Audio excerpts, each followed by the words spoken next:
La conscience de l'homme est captive, sous la domination de puissances qu'elle ne peut pas contrôler.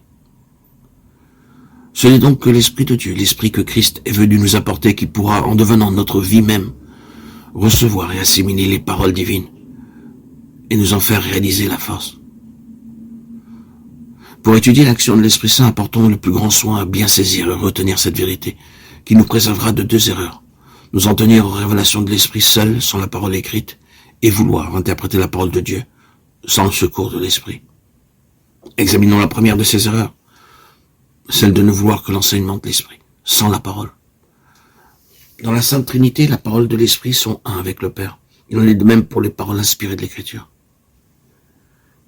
Le Saint-Esprit a donné un corps aux pensées de Dieu par la parole écrite. Et c'est pour nous en révéler le sens et la force qui vient demeurer dans notre cœur.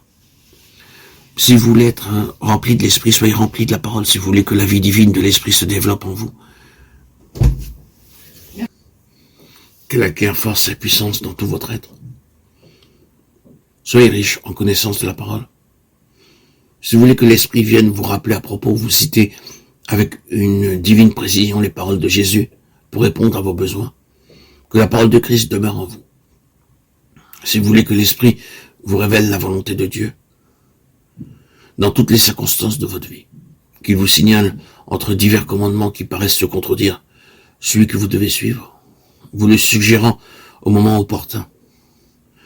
Oh, que sa parole vive en vous, afin qu'il puisse s'en servir si vous voulez que la parole éternelle soit votre lumière. Il faut que la parole écrite soit gravée dans votre cœur par le Saint-Esprit. Les paroles que je vous dis sont esprit et vie. Recevez-les donc, faites-en provision. C'est par elles que l'Esprit révèle sa présence et sa vie. Passons à la seconde erreur plus commune encore que l'autre. Ne croyez pas que jamais la parole puisse vous communiquer sa vie. Si le Saint-Esprit n'est pas là pour la recevoir et vous l'assimiler, que de lecture de l'Écriture, que d'études et de prédications, qui n'ont d'autre but que celui de bien saisir le sens de la parole.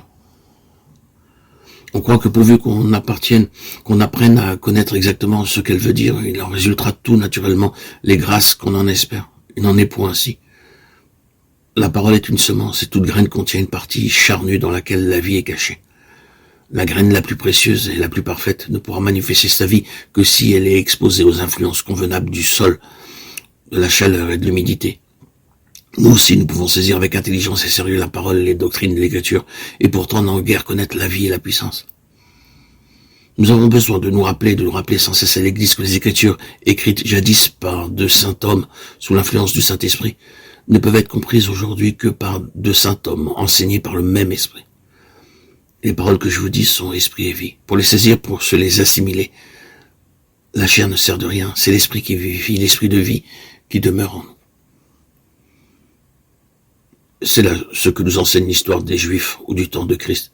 Ils se croyaient pleins de zèle pour Dieu et sa parole, mais tout ce zèle se portait sur l'interprétation humaine de la parole de Dieu.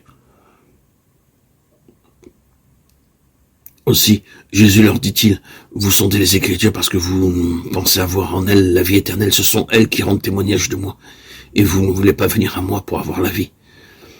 Jean 5, 39, 40.